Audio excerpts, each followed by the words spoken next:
Every country on earth at the moment is reforming public education. There are two reasons for it. The first of them is economic. People are trying to work out, how do we educate our children to take their place in the economies of the 21st century? How do we do that, given that we can't anticipate what the economy will look like at the end of next week, as the recent turmoil is demonstrating? How do we do that? The second, though, is cultural. Every country on earth is trying to figure out, how do we educate our children so they have a sense of cultural identity and so that we can pass on the cultural genes of our communities while being part of the process of globalization. How do we square that circle? The problem is they're trying to meet the future by doing what they did in the past. And on the way, they're alienating millions of kids who don't see any purpose in going to school. When we went to school, we were kept there with a story, which was if you worked hard and did well and got a college degree, you would have a job. Our kids don't believe that. And they're right not to, by the way. You're better having a degree than not, but it's not a guarantee anymore. And particularly not if the route to it marginalizes most of the things that you think are important about yourself. Some people say we have to raise standards as if this is a breakthrough. You know, like, really, yes, we should. Why would you lower them? You know, I mean, I haven't come across an argument that persuades me of lowering them. But raising them, of course we should raise them. The problem is that the current system of education was designed and conceived and structured for a different age. It was conceived in the intellectual culture of the Enlightenment and in the economic circumstances of the Industrial Revolution. Before the middle of the 19th century, there were no systems of public education.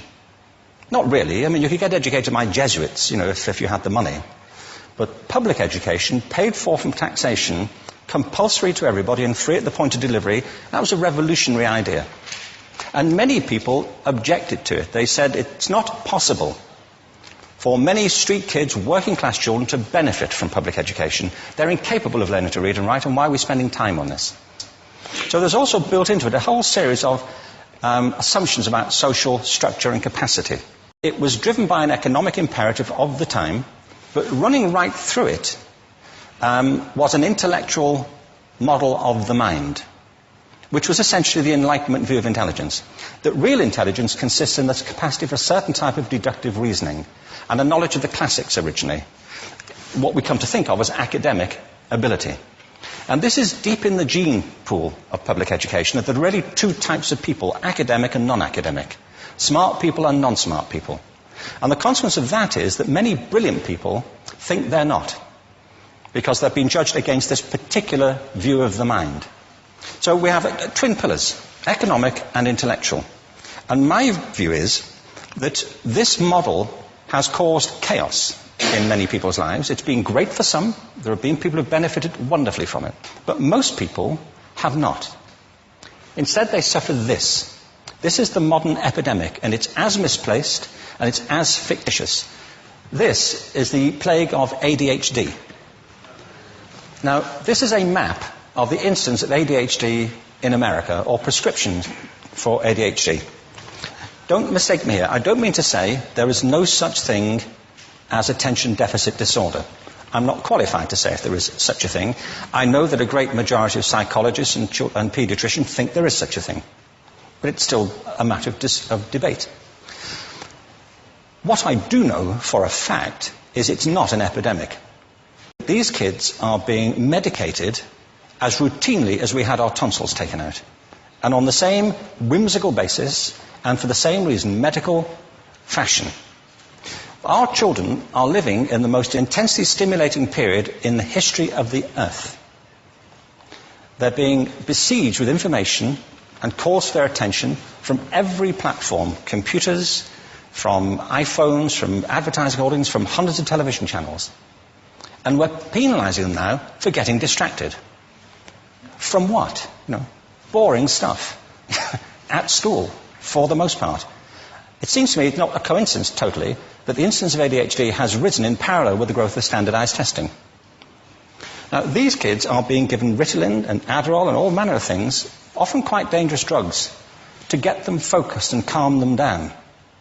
But according to this, attention deficit disorder increases as you travel east across the country. People start losing interest in Oklahoma.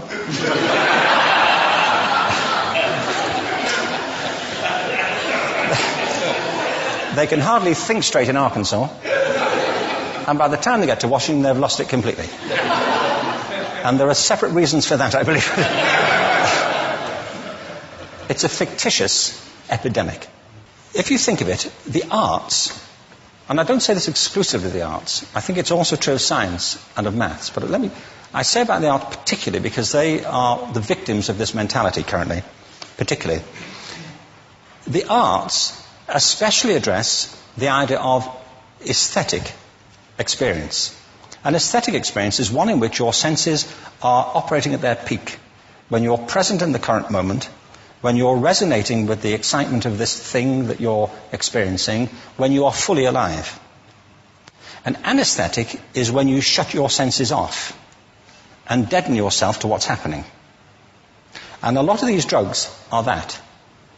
We're getting our children through education by anesthetizing them.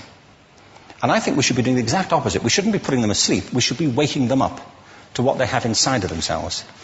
But the model we have is this.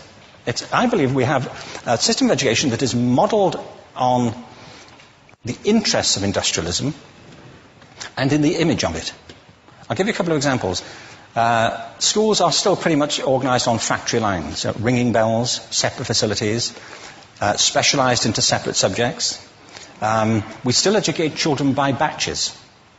We put them through the system by age group. Why do we do that? Why is there this assumption that the most important thing kids have in common is how old they are? It's like the most important thing about them is their date of manufacture. You know what I mean? Well, I know kids who are much better than other kids at the same age in different disciplines, or at different times of the day, or better in smaller groups than in large groups, or sometimes they want to be on their own. If you're interested in the model of learning, you don't start from this production line mentality. It's essentially about conformity, and increasingly it's about that as you look at the growth of standardized testing and standardized curricula. And it's about standardization. I believe we've got to go in the exact opposite direction. That's what I mean about changing the paradigm. There was a great study done recently of divergent thinking. Published a couple of years ago. Divergent thinking isn't the same thing as creativity. I define creativity as the process of having original ideas that have value. Divergent thinking isn't a synonym, but it's an essential capacity for creativity. It's the ability to see lots of possible answers to a question, lots of possible ways of interpreting a question, to think what Edward de Bono would probably call laterally, to think not just in linear or convergent ways, to see multiple answers, not one. So, there are tests for this. One kind of cod example would be, people might be asked to say, how many uses can you think of for a paperclip? One of those routine questions. Most people might come up with 10 or 15. People who are good at this might come up with 200. And they do that by saying, well, could the paperclip be 200 foot tall and be made out of foam rubber? Does it have to be a paperclip as we know it, Jim? Now, there are tests for this, and they gave them to 1,500 people. This is in a book called Breakpoint and Beyond. And on the protocol of the test, if you scored above a certain level, you'd be considered to be a genius at divergent thinking. Okay? So my question to you is, what percentage of the people tested, of the 1,500, scored at genius level for divergent thinking? Now, you need to know one more thing about them. These were kindergarten children. So what do you think? What percentage at genius level? 80. 80, okay. 98%. Now, the thing about this was it was a longitudinal study. So they retested the same children 5 years later, age of 8 to 10. What do you think? 15? They retested them again 5 years later, ages 13 to 15. You can see a trend here, can't you? Now, this tells an interesting story, because you could have imagined it going the other way, couldn't you? You start off not being very good, but you get better as you get older. But this shows two things. One is we all have this capacity, and two, it mostly deteriorates. Now, a lot of things have happened to these kids as they've grown up. A lot. But one of the most important things that happened to them, I'm convinced, is that by now they've become educated. They've spent 10 years at school being told there's one answer, it's at the back. And don't look. And don't copy, because that's cheating. I mean, outside schools, that's called collaboration, but inside schools. Now, this isn't because teachers want it this way, it's just because it happens that way. It's because it's in the gene pool of education. We have to think differently about human capacity. We have to get over this old conception of academic, non-academic, abstract, theoretical, vocational, and see it for what it is, a myth. Secondly, we have to recognize that most great learning happens in groups, that collaboration is the stuff of growth. If we atomize people and separate them and judge them separately, we form a kind of disjunction between them and their natural learning environment. And thirdly, it's crucially about the culture of our institutions, the habits of the institution and the habitats that they occupy.